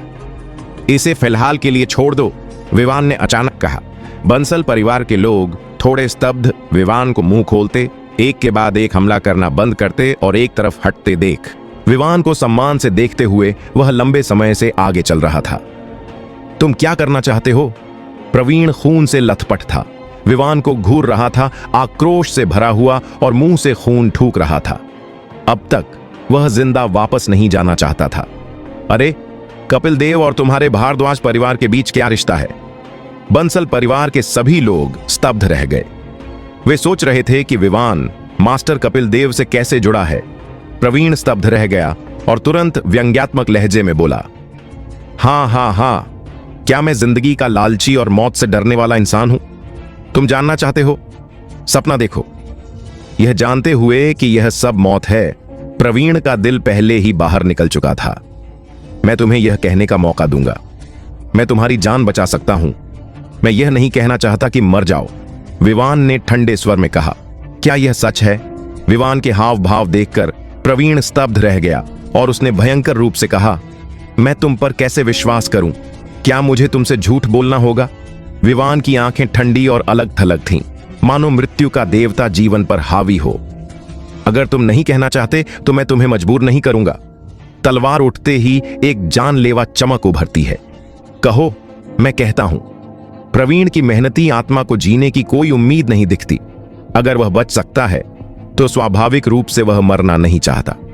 इस बार मास्टर कपिल देव ने अपना मन बना लिया। मास्टर कपिल देव ने अभिराज को जहर भी दिया, जिससे उसे गंभीर चोट लगी। इसके अलावा मास्टर कपिल देव ने यह भी कहा कि वह बंसल परिवार को 3 आंखों वाले जानवर की भूमि पर ले जाएगा और उनके लोगों को रहस्यमयी पर्वतों में मरने देगा। फिर मास्टर कपिल देव को बंसल परिवार से मिलने वाले खजाने का आधा हिस्सा मिलेगा। क्या? प्रवीण के शब्द मानो बिजली के तूफान की तरह बंसल परिवार के दिमाग में कौंध गए। इस शापित कपिल देव। बंसल परिवार को उम्मीद नहीं थी कि मास्टर कपिल देव भी इस घटना में शामिल था और वह मुख्य हत्यारों में से एक था। व्यर्थ में उन्होंने सोचा कि कपिल देव अभिराज की चोट ठीक कर सकता है। जब चंद्रगुप्त और उसकी पत्नी ने एक दूसरे को देखा तब भी वे डरे हुए थे। पता चला कि कपिल देव का दिमाग ऐसा ही था। कोई आश्चर्य नहीं कि दवा काम नहीं आई। अगर विवान वहां से न गुजरा होता तो वे सब 3 आंखों वाले जानवर के मुंह में मर जाते। विवान ने उपहास किया। उसे लंबे समय से लग रहा था कि कपिल देव के साथ कुछ गड़बड़ है। अप्रत्याशित रूप से वह भी उन अपराधियों में से एक था। प्रवीण के पेट में एक वार, जो प्रवीण के शरीर का अमृत था, पल भर में फट गया और पूरा व्यक्ति एक गेंद की तरह लग रहा था जिससे गैस निकल गई हो, और फिर वह उदास हो गया। तुमने मेरी उपलब्धियों को त्याग दिया। प्रवीण हैरान और क्रोधित था। संपदापुर में साधना के बिना वह एक मरे हुए आदमी से भी ज्यादा दुखी था। मैंने कहा था कि मैं तुम्हें जिंदा रखूंगा, लेकिन मैंने यह नहीं कहा था कि मैं तुम्हें नहीं मारूंगा, विवान ने उपहास किया।